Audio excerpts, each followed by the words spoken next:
साथियों, ये रास्ते ही ले जाएंगे मंजिल तक, ज़रा तू हिम्मत तो कर। सपने भी हकीकत में बदलेंगे, ज़रा तू मेहनत तो कर।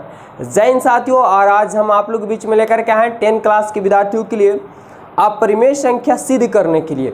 बिल्कुल अपरिमेय संख्या कैसे सिद्ध होता है, कैसे बनता, क्योंकि पक्का एग्जाम में आपको देखने को मिल ही जाएगा। तो कैसे क्यों ना इसको हम क्लियर कर लें। बस 5 मिनट का समय दीजिए और देखिए कैसे आपको हम चुटकियों में टोटल क्लियर करवाते हैं। बिल्कुल बहुत ही आसानी तरीके से आपको याद दिलाएंगे, जो सीधा माइंड में चला जाएगा। सबसे पहले इसका कुछ कॉन्सेप्ट है। इसके पहले वाली वीडियो में जो हम आपको बताएं, परिमेय और अपरिमेय संख्या पहचानने के लिए बता दिए कि परिमेय कौन होता है और अपरिमेय कौन होता है। बिल्कुल आसानी से पहचान लेंगे, ज़रा सा भी देरी ना करें। अगर आप नहीं देखे हैं तो बस जाइए, और एक प्लेलिस्ट बना हुआ है बिहार बोर्ड न्यू बैच 2023-24, यानी जिनका भी एग्जाम 2024 में होने वाला है, उन्हीं के लिए वीडियो वरदान साबित होगा। ठीक है, तो जरूर जा करके देख लीजिए। और आज हम अपरिमेय संख्या को सिद्ध करने वाले सिखाएंगे आप लोग को। तो ध्यान दीजिएगा, सबसे पहले होता है कि परिमेय संख्या का योगफल भी परिमेय होता है, और इसी में विद्यार्थी सबसे बड़ा कंफ्यूजन हो जाते हैं। क्या कि परिमेय संख्या का योगफल, ठीक है, योगफल भी क्या होता है, परिमेय होता है। अब होता है, लेकिन कैसे होता है।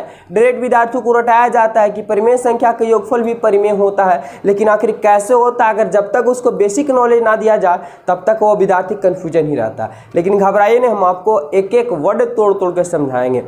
क्या कि परिमेय संख्या का योगफल, जैसे 7 कौन संख्या परिमेय, 5 कौन संख्या परिमेय, और 7 और 5 12, ये भी कौन संख्या परिमेय। क्यों? क्योंकि गिनती की संख्या हो, या जिसे P/Q के रूप में लिखा जा सकता है, जो बट्टा में हो, नीचे कुछ नहीं टेक, नीचे कुछ नहीं टेक, नीचे कुछ नहीं टेक, क्योंकि एक से बाहर देने के बाद वही हो गया।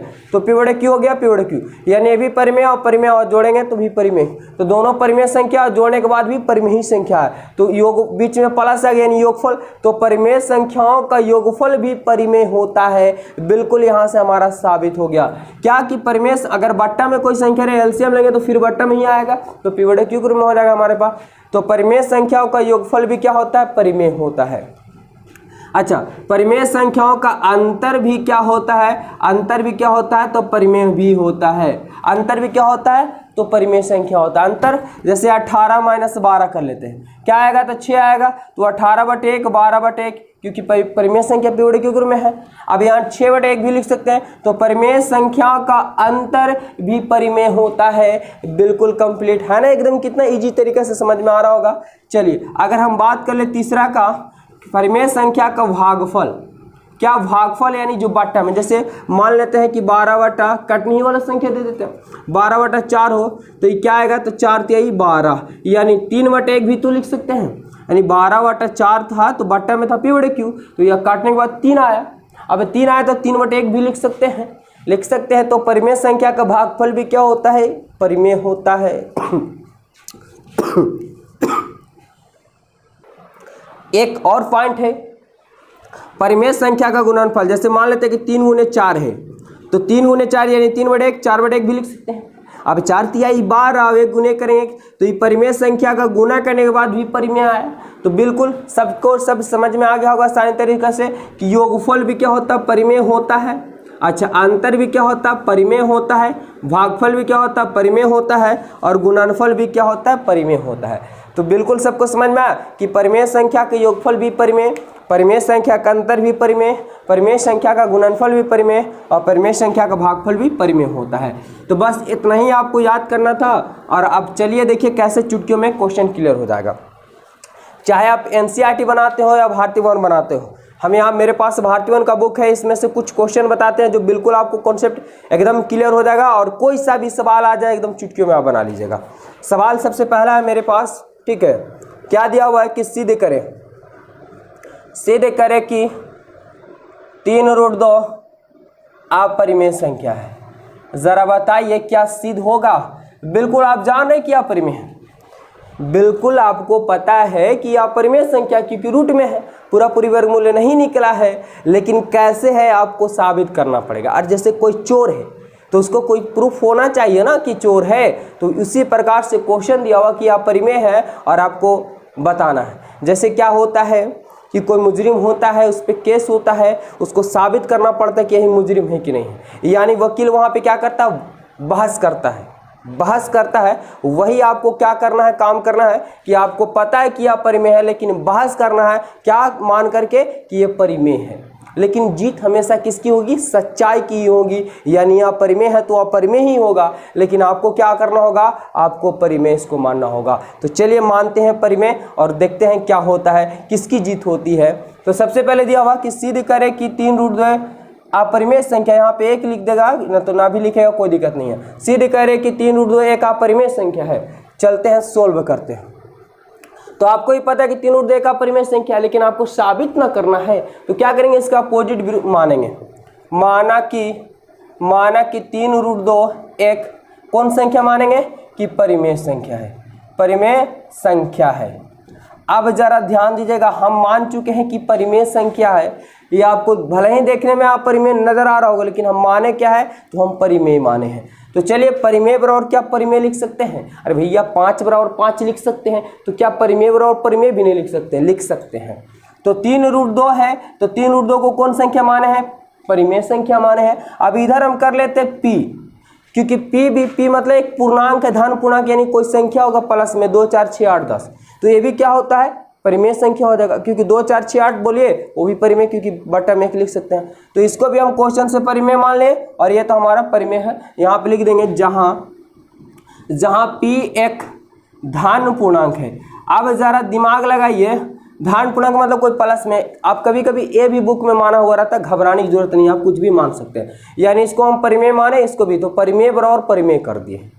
अब आपको दिमाग लगाना है कि परिमेय को अलग छाटना है, इसमें से आप माने तो हैं, लेकिन फिर भी आपको छाटना है कि एक जात वाला को, यानी परिमेय वाला को परिमेय की तरफ, अपरिमेय वाला को अपरिमेय की तरफ छाटना है। चलिए कैसे छाटते हैं। तो ये परिमेय है क्योंकि p/1 के रूप में लिखा सकता है, लेकिन √2 नहीं हो सकता है। तो √2 को 2 लिख दिए, यहाँ पे p का p और ये गुना का उल्टा भागा हो जाएगा। चलिए इसको उलट देते हैं, तो क्या p/3 यहाँ पे लिख देते हैं और 2 हम यहाँ पे √2 लिख लेते हैं। समीकरण क्या कर लेंगे, 1 मान लेते हैं। इसको हम कर लेते हैं LHS, इसको क्या मान लेते हैं, RHS मान लेते हैं। अब जरा बताइए विद्यार्थी, यही वाला जो 4 पॉइंट लिखाए थे वो पॉइंट यहाँ पे काम करता है क्या, कि ये बट्टा में आ गया।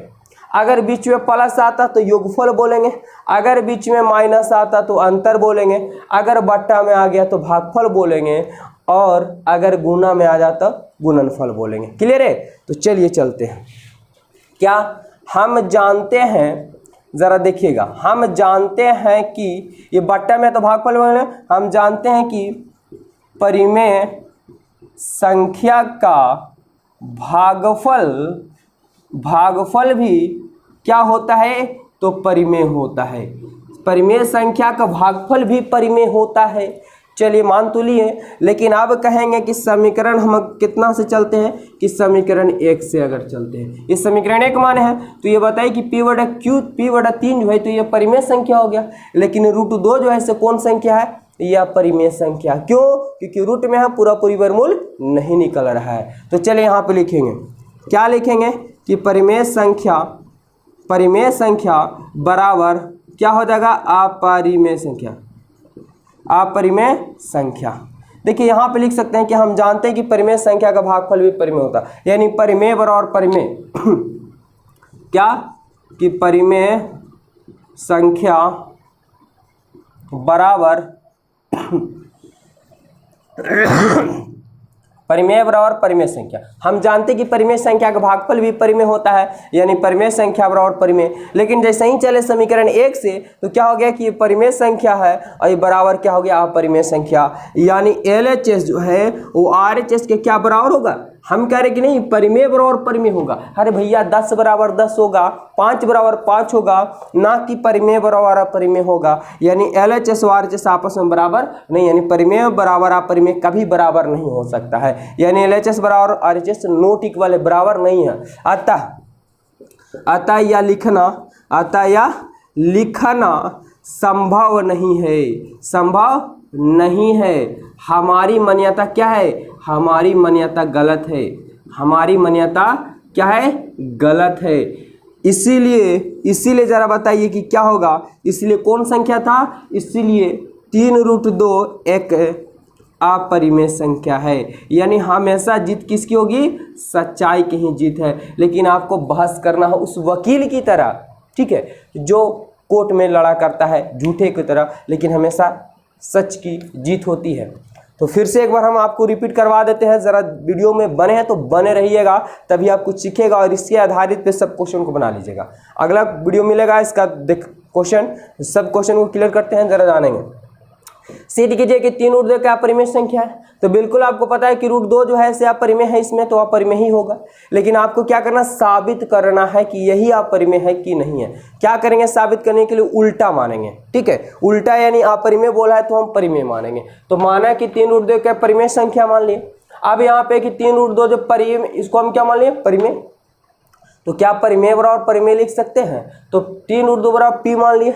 यहाँ पे p, अगर एक संख्या रहे तो p बड़े q मान के बनाएंगे। अगर बीच में प्लस हो, माइनस हो, गुना हो या बटा हो तो आप एक संख्या भी मान करके बना लेंगे, कोई दिक्कत नहीं है। तो इसको भी हम यहाँ पे बराबर में p यानी परिमेय बराबर परिमेय मान लिए। जहाँ p एक धन पूर्णांक है यानी p के स्थान पे 1, 2, 3, 4, 10, 20 कुछ भी संख्या ले सकते हैं, तो उसको बट्टा 1 लिख देंगे तो हमारा परिमेय हो जाएगा।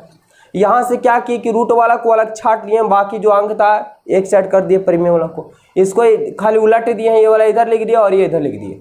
इसको LHS बराबर RHS हम मान लिया अभी, ठीक है। अब जानते हैं कि देख लेते हैं यहाँ पे कि बट्टा में आया है, प्लस में आएगा तो योगफल, माइनस में आएगा तो अंतर है ना, गुना में आएगा तो गुणनफल और बट्टा में आएगा तो भागफल। क्या जानते हैं कि हम जानते हैं कि परिमेय संख्या का भागफल भी परिमेय होता है, यानी परिमेय संख्या बराबर परिमेय संख्या। लेकिन समीकरण 1 से चलने के बाद ये परिमेय हो गया और ये क्या हो गया? अपरिमेय। यानी परिमेय संख्या, और हमें जस्ट बता के गए हैं कि परिमेय बराबर जब भी होगा तो परिमेय होगा, है ना। लेकिन यहाँ क्या कह रहा है समीकरण है कि परिमेय बराबर अपरिमेय, यानी नॉट इक्वल, कभी ये लिखा नहीं जा सकता है, यानी ये लिखा नहीं जा सकता है, संभव नहीं है। हमारी मान्यता ही क्या है? गलत है, यानी हम गलत मान लिए हैं। ये जब होगा तो क्या होगा? अपरिमेय होगा। और ये प्रूव्ड हो गया और यह पक्का आपको जो है एग्जाम में मिल जाएगा देखने को। तो वीडियो अच्छा लगा तो वीडियो को लाइक कर दिया और चैनल को सब्सक्राइब कर लिया, साथ ही साथ शेयर कर दीजिए और मिलते हैं अगले वीडियो में। तब तक जय हिंद।